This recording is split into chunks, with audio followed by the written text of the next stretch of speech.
Assalamualaikum warahmatullahi wabarakatuh. Anak-anak Bapak khususnya kelas 12. Hari ini kita belajar PKN, yang mana minggu lalu Bapak sudah menerangkan tentang kasus-kasus pelanggaran hak dan pengingkaran kewajiban warga negara, termasuk juga makna hak dan kewajiban warga negara dan substansi hak dan kewajiban warga negara dalam Pancasila. Sekarang kita masuk ke bagian C, yaitu kasus pelanggaran hak dan pengingkaran kewajiban. Kalau kita berbicara kasus pelanggaran hak dan pengingkaran kewajiban warga negara, di sini perlu kita bahas juga penyebab terjadinya pelanggaran hak dan pengingkaran kewajiban warga negara. Pelanggaran hak warga negara itu terjadi di mana ketika warga negara tidak dapat menikmati atau memperoleh yang sebagaimana yang sudah ditetapkan oleh undang-undang. Ya. Pelanggaran hak warga negara ini merupakan akibat dari adanya kelalaian atau pengingkaran terhadap kewajiban yang dilakukan oleh pemerintah dan warga negara sendiri.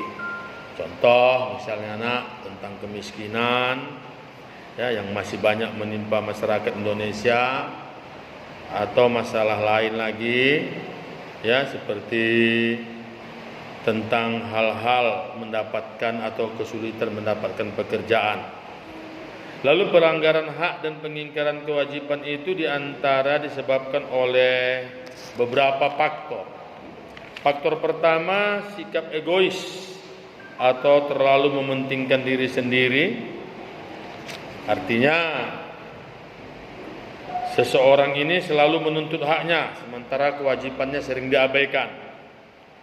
Enggak boleh nak. Yang kedua, rendahnya kesadaran kesadaran berbangsa dan bernegara. Dia ini tidak pernah mau untuk menghormatin atau banyak melakukan penyimpangan terhadap hak dan kewajiban warga negara, ya, mengadakan pelanggaran, berbuat seenaknya saja. Yang ketiga, sikap tidak toleran. Ya. Ini munculnya saling tidak menghargai dan tidak menghormati atas kedudukan atau keberadaan orang lain. Dia menganggap bahwasanya dia itu yang lebih baik. Dan yang keempat, penyalahgunaan kekuasaan. Kekuasaan di sini tidak hanya menunjukkan pada kekuasaan pemerintah, tapi bentuk-bentuk kekuasaan lain yang terdapat di dalam masyarakat. Misalnya kekuasaan di dalam perusahaan. Pengusaha tidak memperdulikan hak-hak buruhnya sehingga melanggar hak warga negara, tidak membayar upah sesuai dengan yang diatur oleh undang-undang ketenagakerjaan atau yang lain-lain.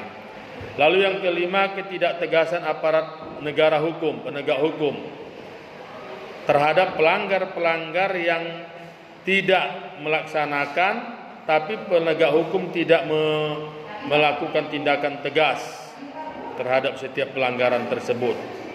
Ya, dalam penyelesaian kasus pelanggaran hak asasi manusia tidak tuntas dan lain-lain. Yang keenam, penyalahgunaan teknologi. Ingat, dengan teknologi yang canggih juga dapat memberikan pengaruh yang positif dan juga dapat memberikan pengaruh yang negatif. Makanya hal-hal ini yang perlu kita lihat. Dengan kemajuan teknologi juga ternyata juga menimbulkan hal-hal yang tidak baik di dalam masyarakat. Sehingga kita melalui media sosial selalu mengatakan hal atau mengucapkan hal-hal yang tidak pantas sehingga menyinggung atau mengusik orang lain, atau terkadang kita merendahkan pemerintah. Inilah yang dipengaruhi oleh teknologi. Lalu ada lagi kasus-kasus pelanggaran HAM lainnya, Ya nak ya, ini kalau anak bapak bisa anak bapak yang punya buku, bisa anak bapak lihat di halaman 18, 19, 20, 21, 22, 23 juga itu tadi yang saya terangkan. Bisa anak bapak lihat bagaimana tentang kasus pengingkaran kewajiban warga negara. Demikian dulu yang bapak sampaikan. Mudah-mudahan apa yang bapak sampaikan ini bisa kalian cerna. Sekian dan terima kasih. Assalamualaikum warahmatullahi wabarakatuh.